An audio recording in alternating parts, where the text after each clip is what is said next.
warahmatullahi wabarakatuh. Kami dari kelompok 3 yang terdiri dari Dita Aulianti, Erlianti, Nurdiana, dan Putri Dwi Setianingsih.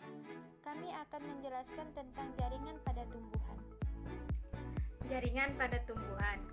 Tumbuhan tersusun dari sel-sel yang kemudian membentuk jaringan. Jaringan sendiri merupakan sekelompok sel yang memiliki struktur dan fungsi yang sama dan terikat oleh bahan antar sel untuk membentuk satu kesatuan. Adapun fungsi jaringan pada tumbuhan. Yang pertama yaitu melindungi bagian tubuh tumbuhan. Yang kedua, membantu proses pertumbuhan dan perkembangan tumbuhan. Yang ketiga, memperkuat tubuh tumbuhan.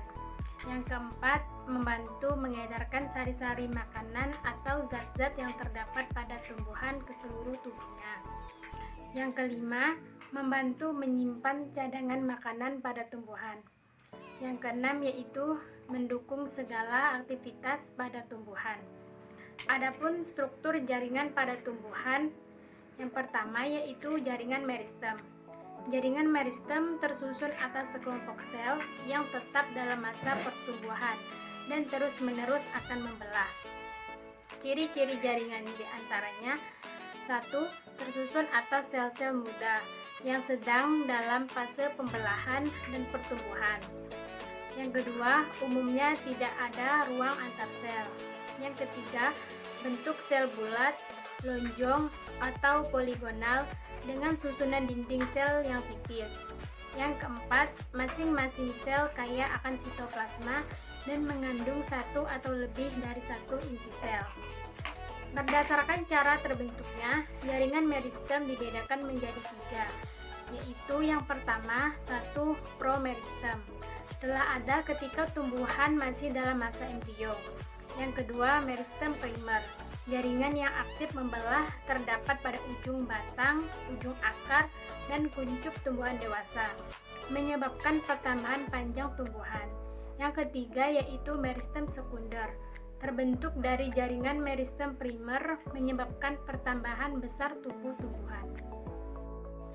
Berdasarkan letaknya, jaringan meristem dibedakan menjadi 3, yaitu yang pertama, meristem apikal, terdapat di ujung akar dan ujung batang tumbuhan, menghasilkan pertambahan tinggi dan panjang tumbuhan atau pertumbuhan primer. 2. Meristem lateral, berada sejajar dengan lingkaran ditemukannya organ, menghasilkan pertumbuhan sekunder. Yang ketiga, meristem interkalar, terdapat di antara ruas-ruas batang, menghasilkan pertambahan panjang pada ruas-ruas batang.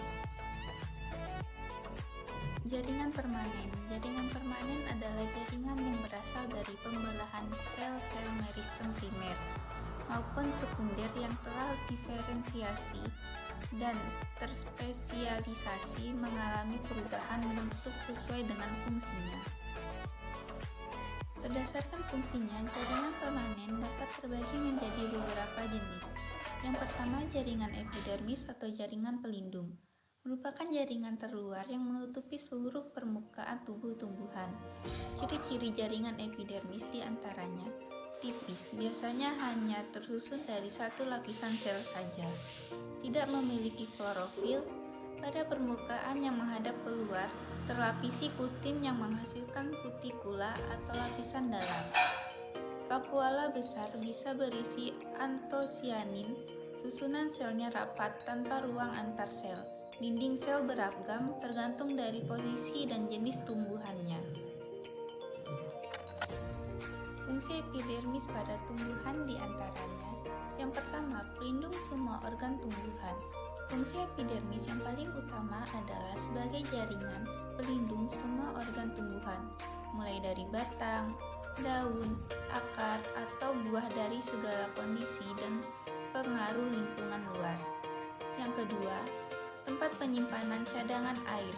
Sel-sel yang terdapat pada jaringan epidermis memiliki protoplasma yang pipih dan besar. Dan yang ketiga, membatasi penguapan pada tumbuhan. Fungsi epidermis selanjutnya adalah sebagai jaringan pengaruh proses transpirasi atau penguapan air dan tumbuhan. Keempat, keempat, penyerapan zat air dan unsur hara jaringan epidermis yang terletak di akar juga berfungsi sebagai penyerapan air dan unsur hara dari dalam tanah. Jaringan penyokong. Jaringan penyokong merupakan jaringan yang memiliki dinding yang tebal untuk menunjang tubuh tumbuhan agar dapat berdiri dengan kokoh. Terdiri dari jaringan kolenkim dan jaringan sklerenkim. Kolenkim adalah jaringan yang memiliki banyak sifat dan bisa berbaur dengan jaringan yang di dekatnya. Sedangkan sklerenkim adalah jaringan penunjang yang terdapat pada tumbuhan yang telah dewasa. Sel-selnya biasa mengandung lignin atau zat kayu. Jaringan parenkim. Jaringan parenkim dibedakan menjadi: yang pertama, parenkim palisade yang bentuknya memanjang dan tegak. Yang kedua, parenkim bunga karang yang bentuknya menyerupai bunga karang. Yang ketiga, parenkim bintang, bentuknya menyerupai bintang dengan ujung jaringan saling berhubungan. Keempat, parenkim lipatan, bentuk dinding sel melipat ke dalam. Berdasarkan fungsinya, jaringan parenkim dibagi menjadi: A. Parenkim fotosintesis. Di dalamnya terdapat sel yang mengandung klorofil disebut klorenkim. B. Parenkim penyimpanan bahan makanan dan penyimpanan air. Yang C. Parenkim penyimpanan udara. Di dalamnya terdapat sel yang mengandung rongga-rongga udara disebut aerenkim. D. Parenkim transportasi. 4. Jaringan pengangkut merupakan jaringan yang bertugas untuk mengangkut zat-zat yang dibutuhkan oleh tumbuhan. Jaringan pengangkut terdiri dari jaringan xilem atau pembuluh kayu dan tersusun oleh trakeit, trakea, pembuluh xilem, parenkim kayu, dan sklerenkim kayu. Berfungsi untuk mengangkut air dan garam mineral dari dalam tanah menuju daun. Jaringan floem tersusun oleh sel tapis, pembuluh tapis, sel pengiring, sel parenkim kayu, dan sklerenkim kayu. Berfungsi untuk mengangkut zat-zat hasil fotosintesis ke seluruh bagian tubuh. Xilem dan floem membentuk suatu ikatan pembuluh pengangkut, yaitu ikatan pembuluh kolateral. Xilem dan floem letaknya bersebelahan dalam suatu jaring.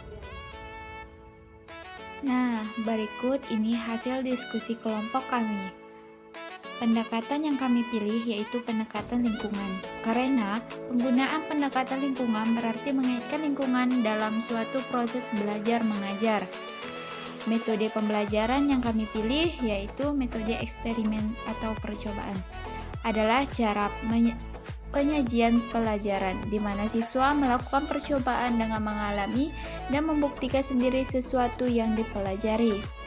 Model pembelajaran yang kami pilih yaitu model pembelajaran langsung, karena pengetahuan yang bersifat informasi dan prosedural yang menjurus pada keterampilan dasar akan lebih efektif jika disampaikan dengan cara pembelajaran langsung.